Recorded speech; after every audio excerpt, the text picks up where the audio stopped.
Past indefinite, past indefinite की पहचान क्या है? या कि जैसे शिमला गई, वो शिमला से आया, वह गया, उसने खाना खाया, है ना, वह सो गई, है ना, ई करा, ये सारे पहचान है पास्ट इंडेफिनिट की हिंदी में, हिंदी वाक्य के अंत में ये सब है। या फिर सेकंड फॉर्म ऑफ वर्ब, या फिर सेकंड फॉर्म ऑफ वर्ब, ये पहचान। फिर आ जाओ पास्ट कॉन्टिन्यूस।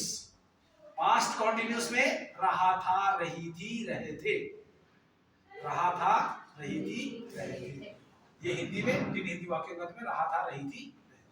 और इंग्लिश में वाक्य हो तो कैसे कैसे पहचानोगे? उसमें वाज और वर्ब लगा होगा, और वर्ब की फर्स्ट फॉर्म के साथ आईएनजी लगा होगा। वाज वर्ब और वर्ब की फर्स्ट फॉर्म के साथ आईएनजी लगा होगा। देन थर्ड है हमारे पास पास्ट परफेक्ट टेंस। चुका था, चुकी थी, चुके थे, हिंदी में पहचान है जिन हिंदी वाक्यों के अंत में चुका था, चुकी थी या चुके थे हो, वो वाक्य पास्ट परफेक्ट टेंस के होते हैं।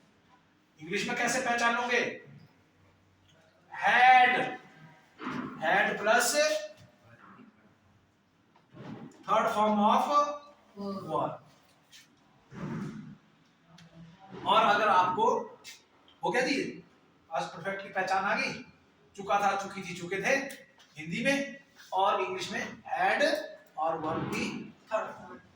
Now come to the past perfect tense. Past perfect tense में क्या होगा? पास्ट परफेक्ट टेंस में क्या आएगा? जिन हिंदी वाक्यों के अंदर में से रहा था, से रही थी, से रहे थे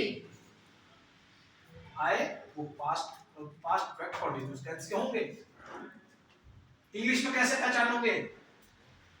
जिन हिंदी वाक्यों में सब्जेक्ट के बाद हैड बीन और वर्ब की फर्स्ट फॉर्म साथ आईएनजी और फिर सिंस फॉर्म। सिंस फॉर्म के लिए वही फॉर्मूला, पॉइंट ऑफ टाइम के लिए सिंस और पीरियड ऑफ टाइम के लिए फॉर्म। क्लियर? ये